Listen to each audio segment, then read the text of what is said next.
Big boss 8th season లో ఏంటంటే మనకు తెలియని ఫేసెస్ మాక్సిమం ఉన్నాయి.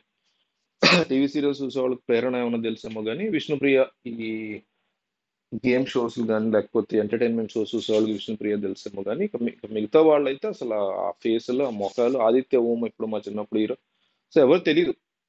ఈ మొక్కలన్నీ కూడా కంప్లీట్ కొత్త మొక్కలు. అభయ్ కాస్త తెలుసు అనుకుంటా. అభయ్ బేతిక్ అంటే కొంచెం యూట్యూబ్ చూసే వాళ్ళకి తెలుసు కొంచెం కొంచెం. గతంలో కూడా యూట్యూబ్ నుంచి వచ్చారు, సీరియల్స్ నుంచి వచ్చారు, ఇట్లా ఓల్డ్ హీరోస్ వచ్చారు, లేకపోతే టీవీ షోస్ లో వాళ్ళు వచ్చారు. కానీ నోన్ ఫేసెస్ శ్రీముఖికి విష్ణుప్రియకి, శ్రీముఖి చాలా మంది తెలుసు, విష్ణుప్రియ చాలా తక్కువ మంది తెలుసు కదా ఇట్లా.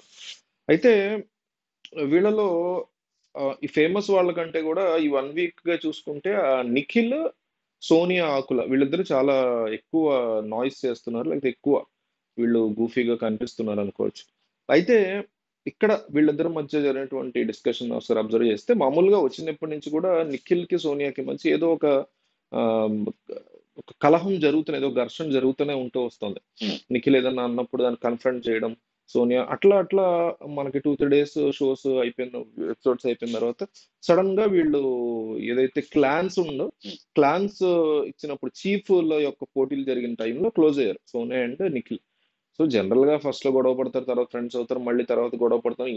రియల్ లైఫ్ లో ఎట్లా ఉంటుందో అట్లాగే ఉంటది కదా షోలో కూడా. సో ఆ హౌస్ లో అట్లా మీరు సడన్ గా ఇదివరకు గొడవ పడినటువంటి ఇతను ఎవరైతే ఉన్నారో నిఖిల్, అతనితో మీరు ఎందుకు మళ్ళీ ఫ్రెండ్షిప్ చేస్తున్నారు, అంత మంచి ఫ్రెండ్ ఎట్లా అయ్యాడని చాలా క్యాజువల్ గా విష్ణుప్రియ సరదాగా అడిగింది. అంతే తప్ప డెఫినెట్లీ ఆమె ఇంటెన్షన్ ఏం బ్యాడ్ లేదని చాలా క్లియర్ కనిపిస్తుంది, దాంట్లో డౌటే లేదు అసలు. అసలు క్వశ్చనే లేదు. ఆమె ఫస్ట్ అడిగినటువంటి ఇంటెన్షన్ మైక్ లాగా ఏదో దువ్వెన ఏదో పెట్టుకుని అడిగినట్టుంది, చాలా సరదాగానే అడిగింది. బట్ సోనియా ఏంటంటే తను ఒక రకమైనటువంటి అఫైర్ లేకపోతే లవ్ యాంగిల్, లవ్ ట్రాక్ తన మీద రుద్దుతున్నారేమో ఇట్లాంటి మాటల వల్ల, ఇట్లా అనుకుంటున్నారు హౌస్ లో అందరూ అనేసి ఆమె అనుకున్నట్టుంది. ఎందుకంటే నిఖిల్ తనని ఈ అమ్మాయిని రా అని పిలుస్తున్నా, లేకపోతే కాస్త క్లోజ్ గా ఉన్న ప్రయత్నం చేసినా సోనియా చాలా స్ట్రిక్ట్ గా ఉంటూ వస్తుంది, మీరు అబ్జర్వ్ చేసుకుంటే లాస్ట్ 1 వీక్ లో. కానీ నిఖిలే కాస్త ఎక్కువ ఆమెతో చొరవగా ఉండడానికి, ఫ్రెండ్లీగా కావచ్చు బట్ చొరవగా ఉండడానికి ఎక్కువ ట్రై చేస్తూ ఉంటాడు. సోనియా అంతగా ఎంకరేజ్ లేదు, బట్ గేమ్స్ విషయంలో కాస్త ఇద్దరు కలిసి స్ట్రాంగ్ గా స్ట్రాటజీస్ వర్కౌట్ చేస్తాం. సోనియా కూడా చాలా డల్ గా ఉంటే నిఖిల్ మాట్లాడి ఇవన్నీ జరుగుతున్నాయి. డెఫినెట్లీ అది ఒక లవ్ ట్రాక్ అనేది మనకి ఎక్కడ కనిపించదు. బట్ అట్లా విష్ణుప్రియ కూడా చాలా క్యాజువల్ గా అడిగింది, ఫ్రెండ్షిప్ మీరు స్నేహం చేస్తున్నారు, ఇదివరకు అట్లా ఉండేవారు, ఎందుకు మార్పు వచ్చింది అని అడిగింది. తప్పు కూడా కాదు. అయితే సోనియా నో కామెంట్స్ అనేసి అక్కడితో అయిపోయింది, వెళ్ళిపోయింది.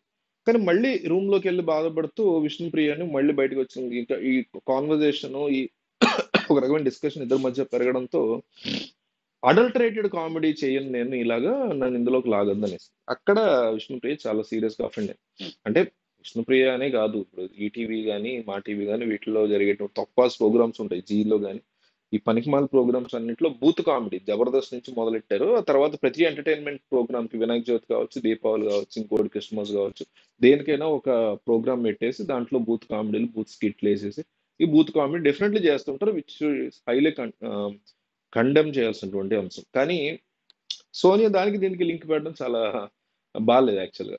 సో అడల్టరేటెడ్ దాన్ని యాక్చువల్గా అడల్ట్ కామెడీ అంటారు. అడల్టరేటెడ్ అంటే కల్తీ, దాన్ని అడల్టరేటెడ్ అంటాం మనం. అడల్ట్ కామెడీ అనేది అది కూడా అడల్ట్ కూడా కాదు, బూత్ కామెడీ యాక్చువల్గా. సో అట్లా అనేసింది. దాంతో సోనియా మాటలకి విష్ణుప్రియ డెఫినెట్లీ అఫెండ్ అయింది. తన ఏదైతే తన షోస్ గురించి, తన యాంకరింగ్ గురించి అన్నట్టే కదా ఇండైరెక్ట్ గా, నువ్వు అడల్ట్ కామెడీ చేస్తున్నావు ఇక్కడ, అందులో నన్ను లాగొద్దు అంటే. సో అప్పుడు ఇద్దరి మధ్య ఇంకాస్త కాన్ఫ్రంటేషన్ పెరిగింది. ఆ తర్వాత వచ్చేప్పుడు సోనియా బయటకు వెళ్ళింది, అబ్బాయితో మాట్లాడితే ఏడ్ చేసింది చాలాసేపు. ఇదంతా చూసినటువంటి విష్ణుప్రియ వచ్చి సైలెంట్ గా ఉంటే సరిపోయేది. ఆ అమ్మాయి బాధపడిన తర్వాత, ఆ అమ్మాయి ఏడుస్తోంది కాబట్టి ఆ ఏడుపు తగ్గిపోయిన తర్వాత వెళ్ళి సారీ చెప్పడం, లేకపోతే నువ్వు కూడా అన్నావు నన్ను ఇట్లా అంటాం కరెక్ట్ కాదు సోనియా అని చెప్పడం చేస్తే బాగుండేది. కానీ విష్ణుప్రియ చాలా అనుకున్న మాట అక్కడ అనేసింది.